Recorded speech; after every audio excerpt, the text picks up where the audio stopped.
Hi, welcome to another edition of Resonate with Edgehill and Davis. I'm Owen Edgehill. And I'm David Davis. You alright? Yeah, good. Good. There's a funny thing this week. A funny thing, which... When you say funny, you mean laugh funny, or funny as in like... You could take it both ways, to be fair. Okay. The subject matter about what I'd like to kind of discuss is I was going to a meeting this week. Ironically enough, it was a meeting with you. And I'd just come out of the car park. I'd noticed there was a girl and a guy got out of their car, paid for the car park. I then went, obviously, just waited for them to pay. I went after them, and the girl then went back to the car, put the ticket in the windscreen. The guy was there waiting. I put my money in, went back to my car, put the thing in the windscreen. What's the thing? The thing as in the ticket. Okay. You know, because I don't have that fancy dial-up and... Yeah, me neither. So I then proceeded, because they were ahead of me, I then proceeded to follow them. Right.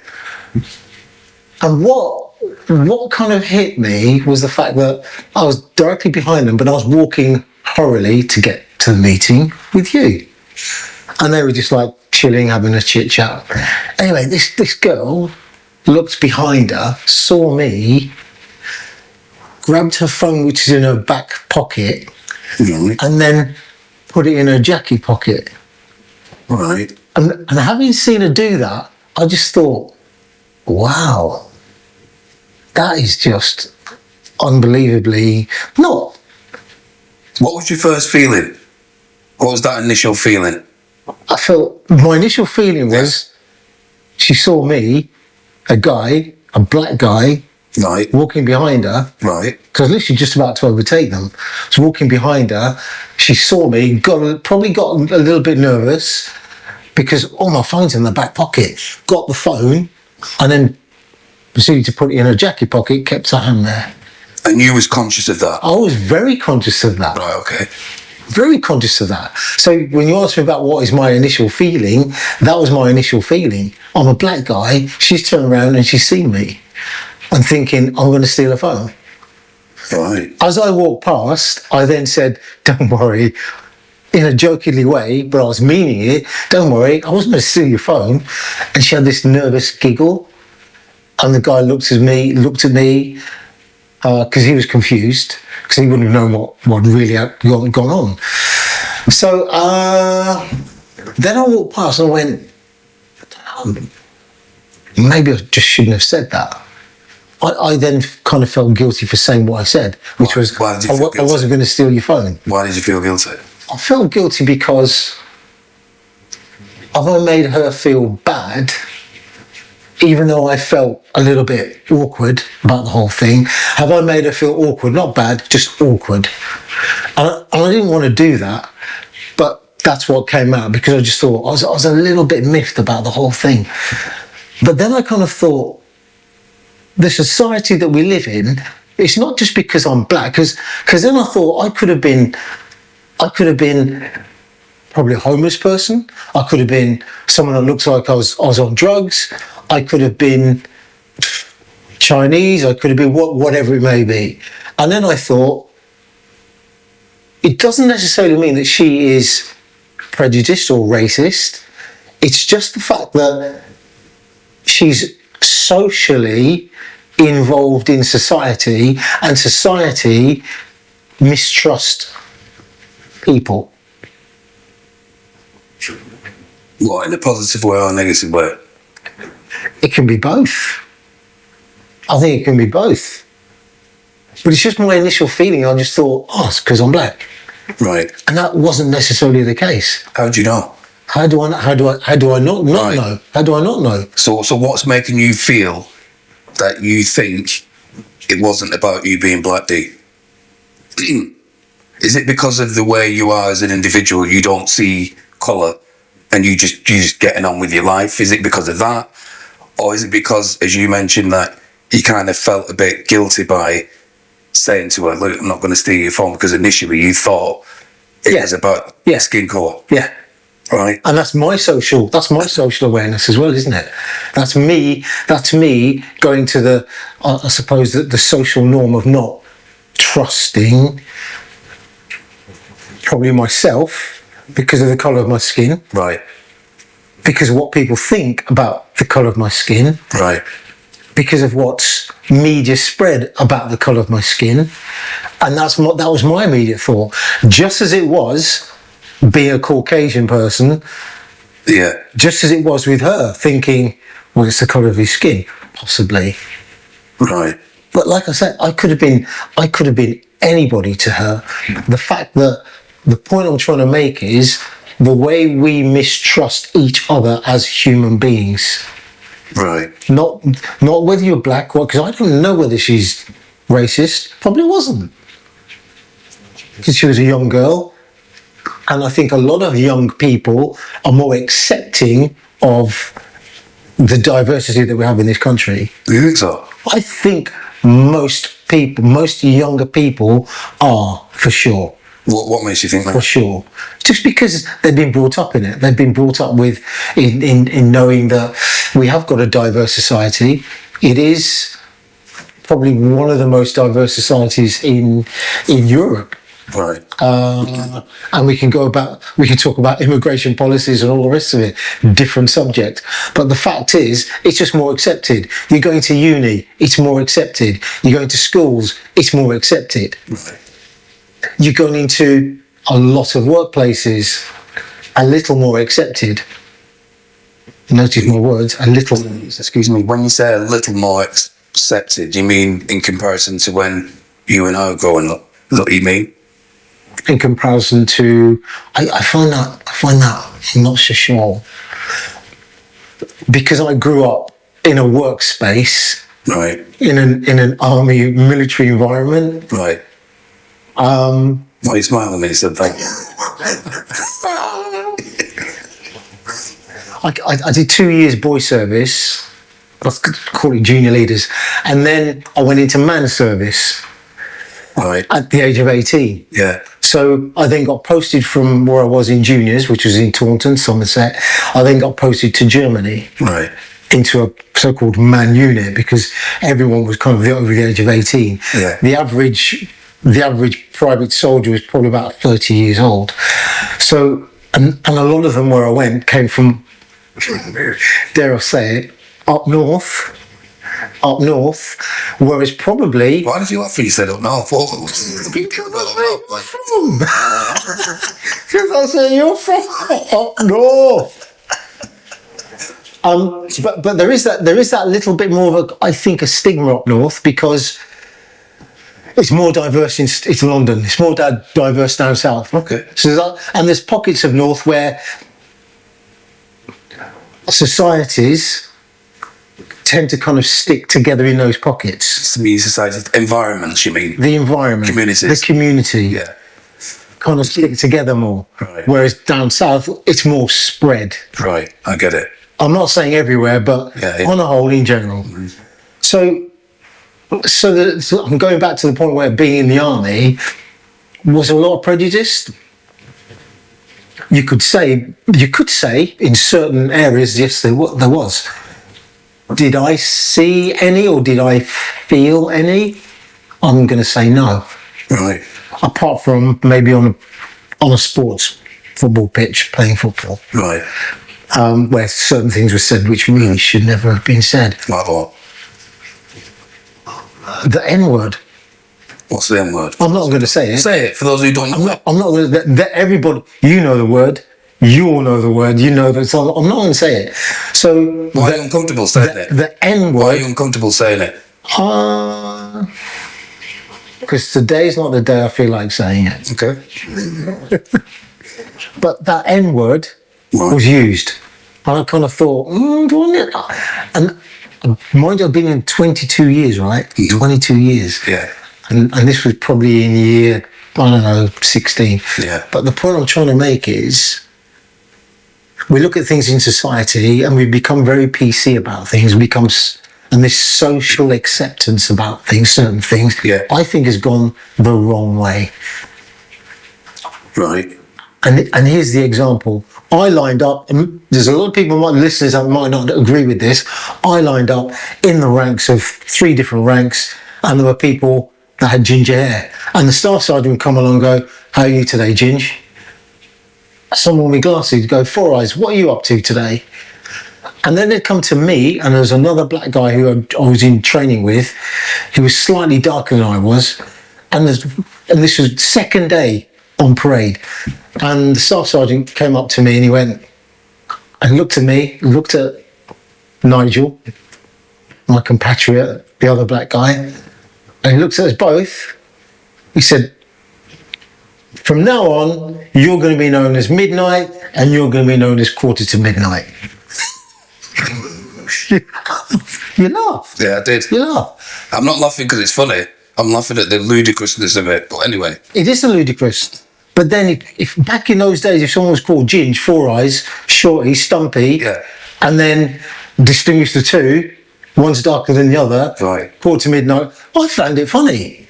I just thought, and it... So you didn't take offence at that? I took no offence. Right. Did Nigel take offence of it? Nigel didn't take offence either. Okay. What's the point of taking an offence? There are worse things going on in this world. Yeah. I get it. But the point I'm trying to say is, but now we live in, even though we're decades on, we're now living in a society where things like that are not acceptable. And I agree with that. Because we're in a different generation. Right. Where things should not be accepted. Right. And I'm not saying it should be accepted back then, but you did accept it back then. Right. So flip it back to that young woman you saw in the car park. Yeah. And your initial feeling was that she thought that you were going to steal her phone, and you thought it was because you were black. That's what you thought. That was my initial thought. And then you thought about it, and then you thought, well, no, I'm wrong for saying to her, I'm not going to steal your phone. What made you think you was wrong for saying that? That's what I thought. I didn't think that. The thought was, should I have said that? Right. And what was your conclusion? And then my conclusion was, because she may not be racist, but the fact society deems it, most black people will steal from you. As they say, most Asian people are very good at maths. As they say, there's a variety of different things. As they say, the French are ignorant people. Right.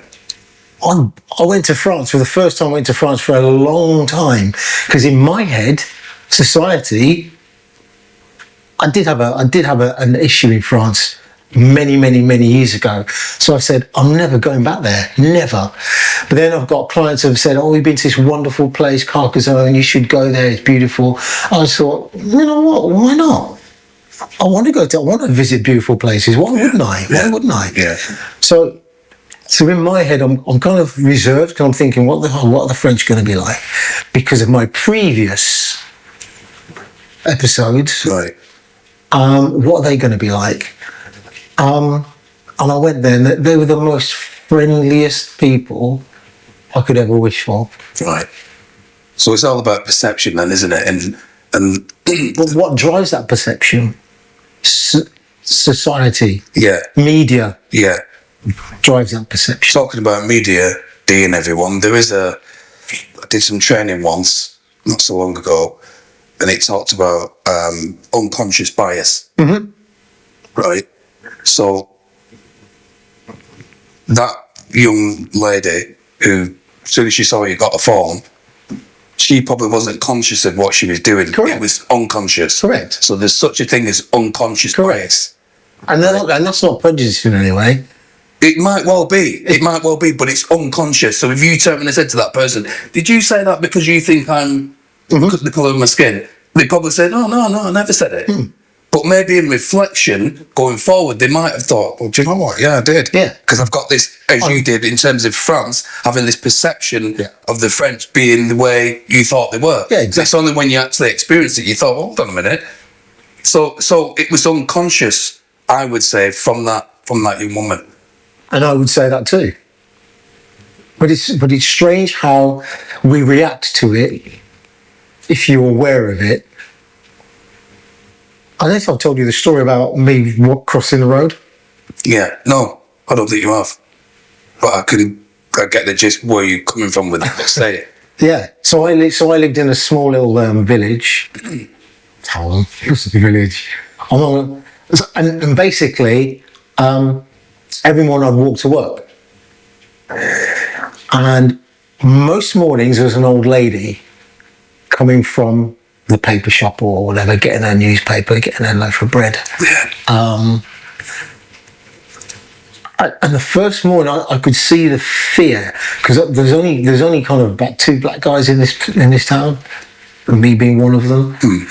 And you could see the look of attention when I was approaching her. What was a lot? Fear? Would you say? Tension, fear, uncertainty. We're not talking late at night. We're talking early in the morning. Right. Anyway, and it was kind of, and even though I was dressed smartly, because at the time I was working as a estate agent, so I'd have a collar, tie, suit, all the rest of it, a little briefcase. I could just feel that tension. So you know what I did? From her? From her. Right. So you know what I did? To ease her tension? Yeah. I crossed the road. Yeah.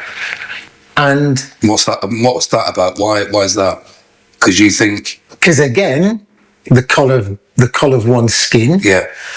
In a town where there weren't many black people. Right. Feeling, I don't want her to feel uncomfortable. If that's what she's feeling, and maybe it's me, maybe I'm the one, but if that's what she's feeling, I want to make her feel safe. I crossed the road to let her know I am not about to do anything untowards to her. So what does that say about you? Mm-hmm. I get where you're coming from, because I've done the same. Mm-hmm. I've crossed over or slowed down, or there was a situation where somebody was... It's funny, but it is funny. I was coming out of a shop or somewhere, and another person was coming towards me, and I must have made them jump. So she went, oh my God. So I went, oh my God. So it kind of just cooled it out a bit. Do you know what I mean? But I was conscious of... Yeah. I did it because she did it.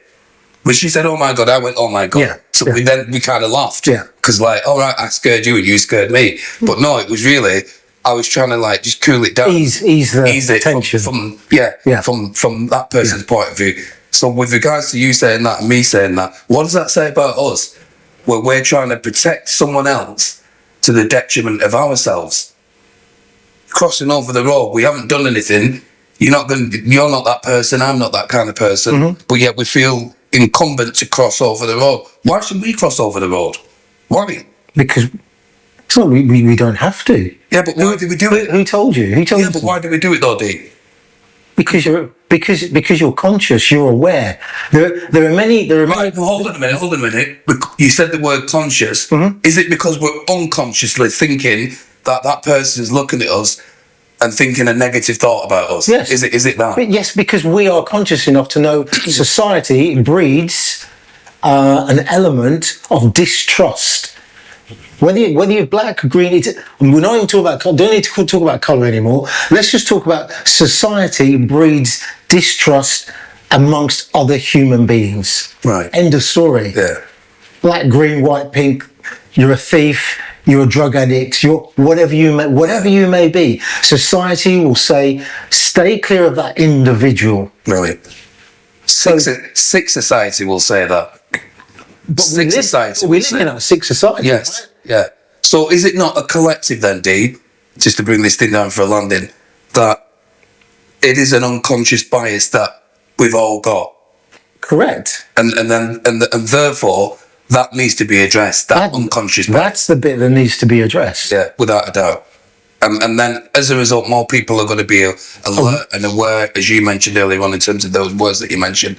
And then it's going to be, right, I've got to think about what I'm seeing. I've got to be more conscious. And what I do. On what I do, instead of being more mechanical and thinking automatically because I've seen someone with a different colour or different kind of hair or different kind of dress, whatever, that there's something wrong with that person.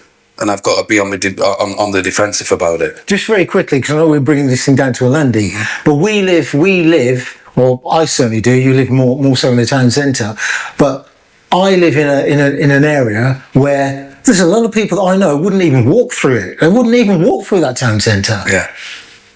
For what reason? Right. I've walked through there. My wife has walked through there. Caucasian. It's irrelevant. Right. And she's walked through there at 10 o'clock at night, 11 o'clock at night. Yeah. But that's But the perception. There you go. Perception, because of the social attitude Right. and the lack of awareness, thinks everyone that lives in that area paint that tarred brush with everybody, that they're all the same. Great point. And what are they missing out on? Cultural aspect of life. Yeah. Due to that unconscious bias. Due to the unconscious bias. Cool. That's it from me. You need to say a few words as you. Yeah, as always. I hope you like that particular topic. Nice. Yeah. It was just something that kind of was in me, and I thought, you know what, get that out. Yeah. See if it kind of opens up that unconscious bias that we all do have. I don't do. All of us. Yeah. Just to think about it. So, I'd like you to please, 4 things this week. I'd like to do 4 things for us. Please like, please share. If you like the video, please share it. Please make a comment. That is so important to me. Whether it's negative or positive, make it. We want the comments, keep coming. And whatever you do to keep this episode alive and our episodes alive, subscribe. That's it from me. Be seeing it.